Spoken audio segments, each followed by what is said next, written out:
everyone has stated, for sure. And just to go back to what the initial question was in terms of what does it, what does leadership mean? And they explained it so very well. What I would just add, just from my own personal take on it, is basically saying the same thing, is I really do believe that in order to be an effective leader, and what that really means is you truly have to first know yourself and also be leading yourself in the most aligned ways in order to lead others. Because if you can't really lead yourself effectively and also be taught by others to become a better leader, then you really have no place in leadership.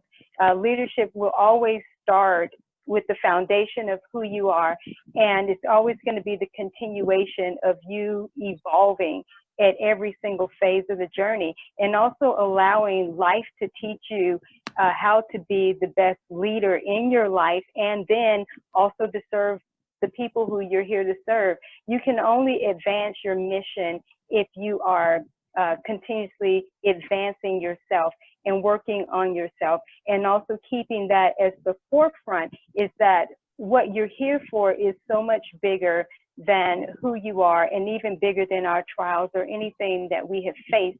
When we keep that at the forefront, we make the most epic leaders, because if we can lead ourselves through so many different phases of life and phases of the journey, then it definitely overqualifies us, to me, more so than any degree that we could get, any of what most people deem that make us successful. When we can be successful at being who we are and leading ourselves in the most aligned ways through the journeys, then that's what makes us an effective leader for sure.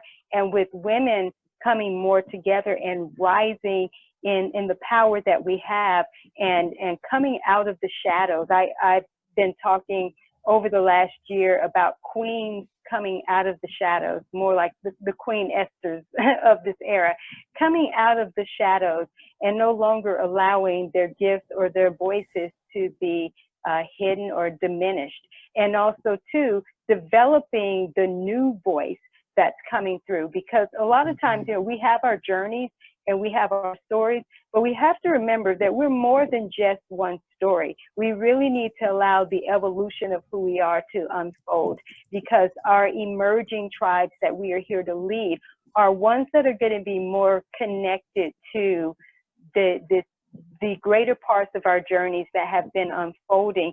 And some of our older stories, they won't necessarily, be connected to that. So I believe we need to have room in our leadership to allow our stories and journeys to evolve and expand.